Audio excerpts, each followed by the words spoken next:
Hi guys, welcome back to my channel. In today's DIY, we'll be making a Z Gallerie inspired lantern, and I'll be using Dollar Tree tumbling blocks along with acrylic mirrors. So stay tuned if you'd like to see how I created my version of this beautiful lantern. To start, you're going to need 1.5 packs of tumbling blocks and a square mirror from the Dollar Tree. You're going to start by placing your tumbling blocks right against that mirror, and each corner is going to be overlapping. Just watch the way I'm doing it. Then you're gonna glue your pieces together, and for this I'm using the Gorilla Wood glue. Just use a piece of parchment paper so your glue won't be sticking to the surface. So I made 2 pieces of those. One piece is for the base and one is for the top part. So now we're making the posts. We're making 4 posts. You're just going to double each of your tumbling blocks and then join 6 of them together. If it's your first time visiting my channel, my name is Nisi. The channel is Budget Friendly Creations. I hope in today's tutorial I'll give you a reason to stick around and want to watch more. You can click on my channel icon below, Budget Friendly Creations, to see more of my videos. If you like what you see, please subscribe. And if you do subscribe, please turn the bell notifications on so you'll get notified every Friday when I post a new video. And to all my current subscribers, I thank you guys so much for always watching, sharing, and clicking the like button. I appreciate that so much. So you want to carefully remove the mirror from the 2 pieces after they're dry, because we're going to be elevating the mirror.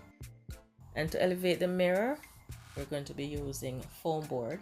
And I'm just going to cut 2 pieces, and then I'm going to use my strong construction adhesive to glue them in place. And I'm also using my Gorilla Wood glue to attach the 2 pieces of foam, and that will bring it up to the level of the tumbling blocks. So now that we're done with the base and the top and the 4 posts, the only thing that's left to do is the handle. So we're going to be working on the handle now. I'm going to just measure out a piece. I'm using the tumbling block to measure it. The piece that I want for the corners, 2 pieces. I'm going to be using my hacksaw blade to cut the 2 pieces, and this will be for the corners.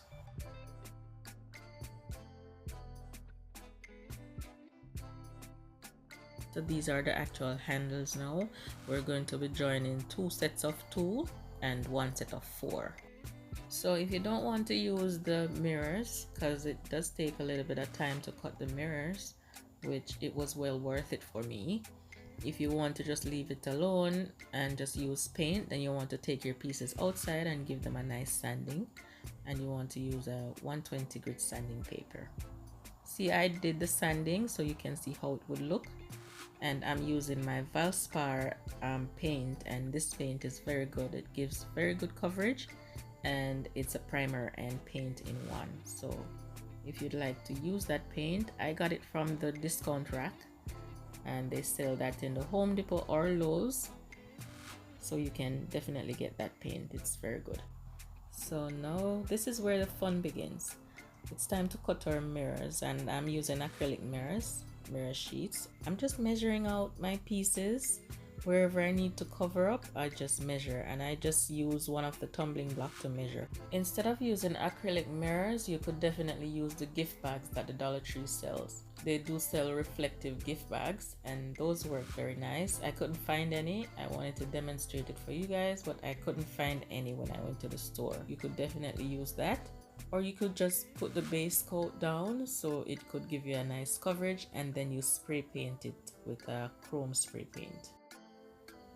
And to attach my acrylic mirrors, I'm using my Gorilla Wood glue. I find that it works best when attaching these acrylic mirrors to wood.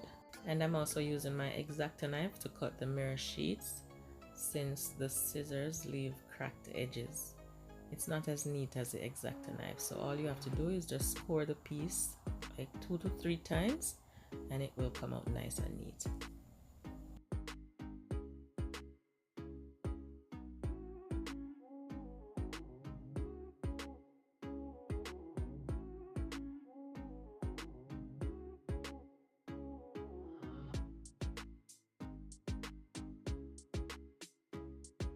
So this is the base completed, and now this is the top, and I'm leaving the inner side and the underside without mirror.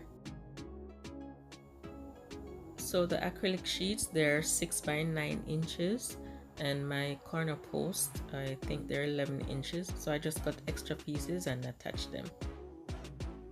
And I'm doing the same thing for the handles, and I left the underside without mirror. So now I'll just attach the handle together, and I'm just using my square on the flat surface to make sure that they're straight.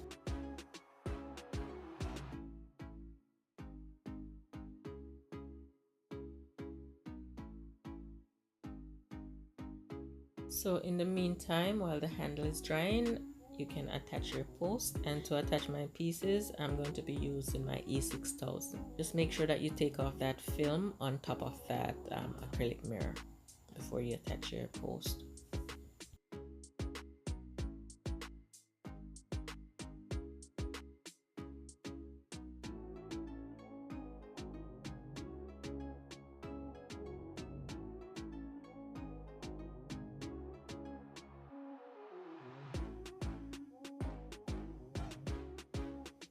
Now I'll attach the top. Just make sure that you're placing the post directly on the corners.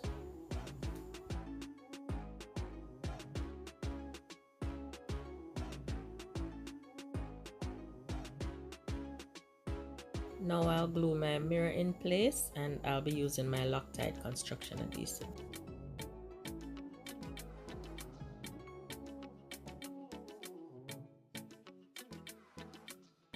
And I'll just place something heavy on top while it dries.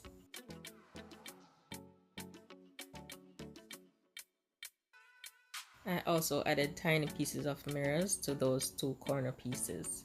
I need some more strength on the handle, so I'll add 2 more of my tumbling blocks just right by the corners. It's gonna make it very strong, and it's also giving it a nice little design, almost like a Greek key design.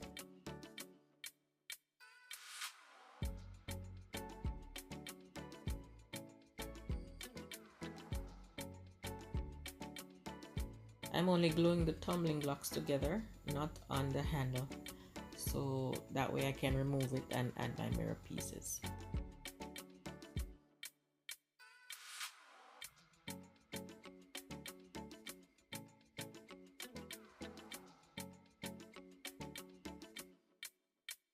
Now I'll glue them together, and I'm using E6000 on the side where the acrylic mirror is, and on the top I'm using wood glue.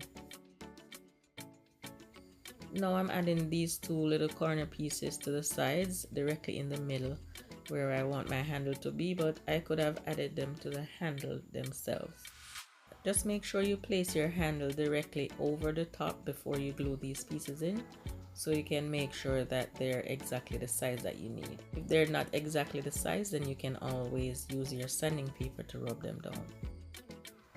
I'm just using my painter's tape to hold the pieces together until they dry, and I also laid flat on a surface so it can stay straight. So we're done making our lantern. Make sure that you leave it overnight to dry after you attach your handle. So now it's time to paint our jar for our candle, and this is the one from the Dollar Tree. I'm just using my painter's tape to tape off the area that I don't want to get my paint on. Then I'll be using my Rust-Oleum Coat Chrome spray paint.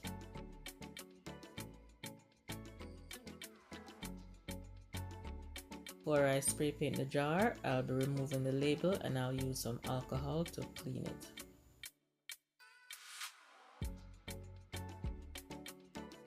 I gave it 3 coats, left it overnight to dry, and then I removed my tape. The line is not as crisp, but it's okay. So all that's left to do now is clean my lantern with alcohol, and then you can use a push light. I have this remote light, or you can use the Dollar Tree push light. It doesn't come with a remote though, or you can use regular candle, but I think you'd have to use your candle inside of a candle jar for it to be safe.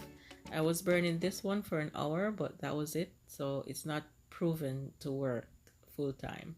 Please let me know in the comment section if you've ever used these vases for pillar candles, and has it worked for you? Thank you so much for watching. Please click on the screen to continue watching more of my videos, and take care until next week. Bye bye.